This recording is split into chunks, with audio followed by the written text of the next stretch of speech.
जय माता दी दोस्तों। माँ के दिन शुरू हो चले हैं। अब 9 दिन माँ कैसे प्रसन्न होंगी, क्या उपाय करने से आपके जीवन में सुख, समृद्धि, शांति आएगी, इस पर ज़्यादा बातचीत करने के लिए हमारे साथ जाने माने एस्ट्रोलॉजर आचार्य किशन माहेश्वरी जी हैं। आपका बहुत बहुत स्वागत है इन खबर पर। सबसे पहला दिन जो नवरात्र का है वो माँ शैलपुत्री के नाम है।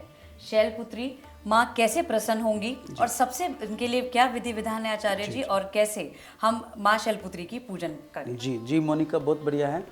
देखिए, माँ शैलपुत्री पहला नवरात्रा है, पतिपदा शुरुआत। उस दिन कलश स्थापना भी होती है। पहले कलश स्थापना करें, नहा धो के शुद्ध पवित्र होके एक चौकी पे पीला कपड़ा, लाल कपड़ा बैठा के उस पर कलश स्थापित करें और माँ की आराधना करें।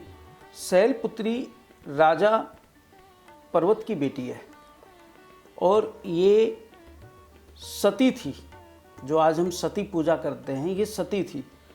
इनमें सबसे विशेषता है, गाय के घी का तो भोग लगता है। अगर कोई जातक उस दिन देसी घी का दान भी करता है किसी मंदिर में जोत जलाने, जैसे कई मंदिरों में अखंड जोत जलती है, काफ़ी लोग घर में नहीं जला सकते हैं, जॉब ड्यूटी वाले लोग हैं, उनको जाना पड़ता है, तो जोत को सेफ रखना बड़ा मुश्किल हो जाता है। कुछ महंगाई है, कई बातें हैं जीवन के अंदर, तो थोड़ा सा कटोरी में घी और हरी किशमिश और घी किसी मंदिर में दान दें और वहाँ की जो अखंड जोत जल रही है उसमें पंडित जी से कह के घी डलवा दीजिए और मन मन में ये माँ से प्रार्थना करें, जिस तरह तुम्हारी जोत जल रही है ऐसे हमारे जीवन की जोत जले और हम ऐसे ही तरक्की करें, हमारे कष्टों को हरें। आप जगत जननी हैं।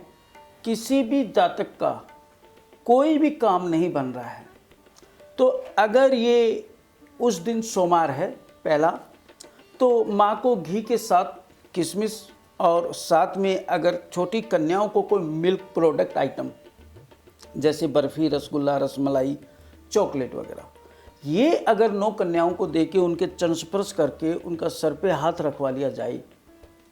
देखिए, कन्याओं को नहीं पता वो आशीर्वाद क्या दे पाएंगी, छोटे बच्चे होते, परंतु अगर सर पे हाथ रख लिया जाता है तो निश्चित उस व्यक्ति का समय अच्छा आना तय है। तो माँ शैलपुत्री को मनाएं, रिझाएं और उनको घी का भोग लगाएं और अपनी माँ से मन्नत मांगें। कई जो हमारे भक्त हैं वो ये भी जानना चाहेंगे कि कलश स्थापना जो है, क्या वो भी कुछ विशेष विधि विधान के साथ करनी ज़रूरी है? जी, सोमवार के दिन 9:15 से लेके और 12:15 के बीच में कभी भी कलश स्थापना कर सकते हैं। कलश स्थापना का सुंदर मुहूर्त यही है। बस ये ध्यान रहे, जो कलश स्थापना होती है उसमें पतासे, एक हल्दी की गांठ, एक सुपारी और थोड़ा साबुत धनिया और थोड़ी से अक्षत यानी चावल और एक सिक्का, 1 रुपये, 2 रुपये, 5 रुपये का उसमें ज़रूर डालें। उसके बाद नारियल पे चुन्नी लपेट करके उस पर स्वास्तिक बना के माँ का स्मरण करते हुए वो नारियल भेंट कर दें। और 9 दिन लगातार अगर कोई जातक दुर्गा सप्तशती पढ़ता है, बहुत कठिन है क्योंकि मुझे पता है 1.5 से 2 घंटा दुर्गा सप्तशती में लगता है, तो दुर्गा चालीसा ज़रूर पढ़ लेना चाहिए।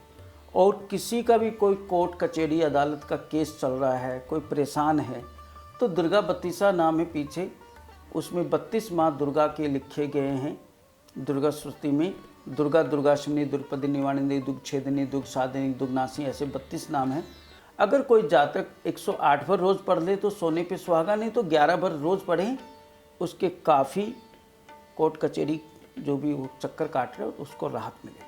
एक लोगों की सबसे बड़ी एक ये भी सवाल आता है सामने, क्योंकि हर माँ का एक अलग एक विशेष रंग है जी। तो अब क्योंकि पहला दिन होगा तो कुछ विशेष रंग के कपड़े पहनने से भी कुछ लाभदायक होगा? देखिए, 9 के 9 दिन विशेष तो माँ के लिए लाल वस्त्रों और पीले वस्त्रों का ही महत्व है, परंतु मैं ड्यूटी जॉब करने वाले बच्चों को ज़्यादा आजकल समय के साथ चेंज होना पड़ रहा है, तो एक कोई लाल रंग की चुन्नी ले लो, 9 दिन के लिए ड्रेस कोई भी पहन लो, ऊपर से चुन्नी सर पे रख के माँ की पूजा कर लो। और जेंट्स लोग एक पीले रंग का कोई अंगोछा या लाल रंग का अंगोछा या चुन्नी गले में डाल लो, बस पूजा कर लीजिए। माँ है ना, भाव की भूखी है। ये कलर वगैरह क्या था, पहले लोगों के पास बहुत टाइम होता था, आज हम लोग सब भाग रहे हैं। किसी को सुबह 9 ट्रेन पकड़नी है, किसी को मेट्रो पकड़नी है, जॉब जाना है, बहुत सी ऐसी विद्याएं हैं, तो मैं ज़्यादा रंगों के चक्कर में नहीं डालूंगा। हाँ, इतना जरूर है, काला और नीला कपड़ा ना पहने तो सोने पे सुहागा है। और आचार्य जी, सबसे बड़ी बात ये भी इस बार देखने को मिल रही है, इस बार के जो नवरात्रे हैं कुछ बड़े हुए हैं, दिन ज़्यादा हैं। हाँ। तो वो ज़रा हमारे दर्शकों को समझाएं कि वो इस बार क्यों है, कैसे? देखिए, अभी नवरात्र अब की बार 10 है, पहले 9 होते थे। पहली बात तो मैं ये बता दूं, बढ़ना शुभ होता है, घटना अशुभ होता है। बढ़ना हमारे देश के लिए तरक्की है, कुछ न कुछ खुशहाली आएगी, हरियाली आएगी, कुछ नई उपज होगी, नई साइंस तरक्की करेगी, कोई हमारे वैज्ञानिक कोई नए खोज करेंगे। क्योंकि अब की बार माँ जो है हाथी के ऊपर बैठ के आ रही है, तो हाथी के ऊपर जब माँ बैठ के आती है तो अपने आप में सुखी संपदा लेके आती है। ये हमारे लिए बहुत शुभ संकेत है। पहली बात, आप इसको ऐसे मानिए कि 9 के 9 दिन में जो सबसे विशेष बात थी वो ये थी कि भाई हमें भाव से पूजा करनी है। भाव होना चाहिए मनुष्य के शरीर में, भाव होना चाहिए। लेकिन अब जिस तरीके से अगर आप बता रहे, क्या इसमें कोई विशेष राशि है जिसके ऊपर कुछ भारी है, या फिर किसी को कुछ ज़्यादा लाभदायक हो सकते हैं ये दिन, क्योंकि बड़े हुए भी हैं? माँ है ये, सभी राशि माँ के लिए बराबर है। सभी जीव जंतु पशु पक्षी जगत जननी के लिए हमेशा बराबर। माँ कभी किसी में भेदभाव नहीं रखती है, सभी के लिए बहुत फायदा है। आपका एक सवाल था कौन सा नवरात्रा बढ़ रहा है जी। तो तीसरा जो नवरात्रा है वो अब की बार 2 दिन माना जाएगा। यानी तीसरा नवरात्रा को 2 दिन पूजा लगातार करेंगे, तब वो एक जो तिथि बढ़ रही है उसके आधार पे तीसरे नवरात्रा को हम लोग डबल मानेंगे, तब जाके वो 10 नवरात्रे बनेंगे, नहीं तो 9 नवरात्रे होते हैं। एक ये आचार्य जी, बहुत लोगों के मन में शंका रहती है कि जो ये फलहार होता है जी, कई लोग होते हैं कि मतलब दिन भर उनका चलता रहता है, लेकिन क्या इसके लिए कोई विशेष आप बता सकते हैं कि हमारे दर्शकों को कि यही चीज़ें होनी चाहिए? क्योंकि अब देखते हैं लगातार लोग जाते हैं बाहर, खाते रहते हैं, तो कुछ विशेष आपको लगता है कि इसमें लोगों को थोड़ा अपना रुकना चाहिए, फलहार फॉलो करना चाहिए? देखिए, फलाहार का मेन अर्थ मोनिका ये होना चाहिए कि पहली तो बात, भैया अगर अस्वस्थ है आप हैं तो अपना ध्यान रखें, उसमें फलाहार का ज़्यादा नियम ना पालें, और वृद्ध लोग भी ना पालें, क्योंकि उनका बीपी शुगर वगैरह किसी को प्रॉब्लम है तो माँ नहीं कह रही कि भाई आप भूखे भोजन करो। उसके बाद फलाहार का मेन अर्थ यह है कि अपने हिस्से का भोजन किसी गरीब आदमी को कराएं, तो व्रत है। आप ही थाली सजा सजा के खा रहे हो, कभी कुट्टू, कभी सिंगाड़ा, कभी फल, कभी दूध, कभी रसमलाई, भैया ये व्रत नहीं है, भर्त है। आप इंद्रियों को, हमारे शरीर में जो आते हैं उनको थोड़ा आराम दो 9 दिन, थोड़ा आपका स्वास्थ्य अच्छा रहेगा। इसके पीछे कारण बताता हूँ।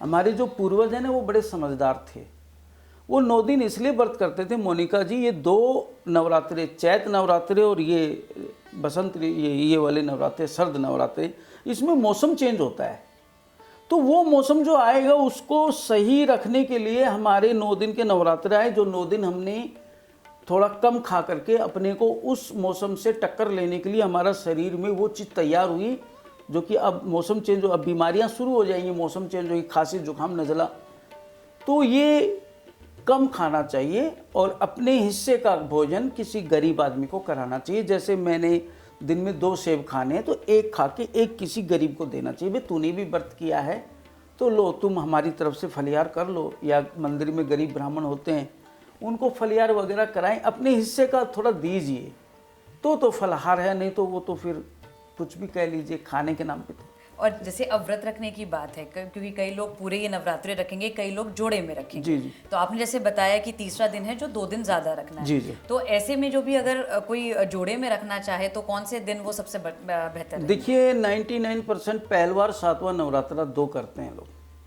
काफ़ी लोगों से सुनता हूँ तो कहते हैं भैया 2 ही रख पाते हैं। बहुत सी व्यवस्था है देश के अंदर, बहुत समस्याएं हैं, कोई जॉब वाला है, कोई बीमार है, तो कहते हैं पहला और 7वां रख लेते हैं। बाकी मेरा तो ये कहना है 9 दिन रखिए। अगर शरीर ने साथ दे रखा है, आप सामर्थ हैं, आप हल्का फुल्का कुछ खा सकते हैं, आपका बॉडी अलाउड करती है, तो मैं तो कहूँगा 9 दिन व्रत रखना चाहिए। कुछ लोग लौंग के जोड़े का मोनिका जी व्रत रखते हैं, खाली 2 लौंग और 1 गिलास पानी पी के व्रत में रहते हैं 9 दिन लगातार, ऐसे भी लोग हैं। परंतु उतना कठिन व्रत मैं किसी को लिखता नहीं हूँ, आजकल बहुत समस्या है।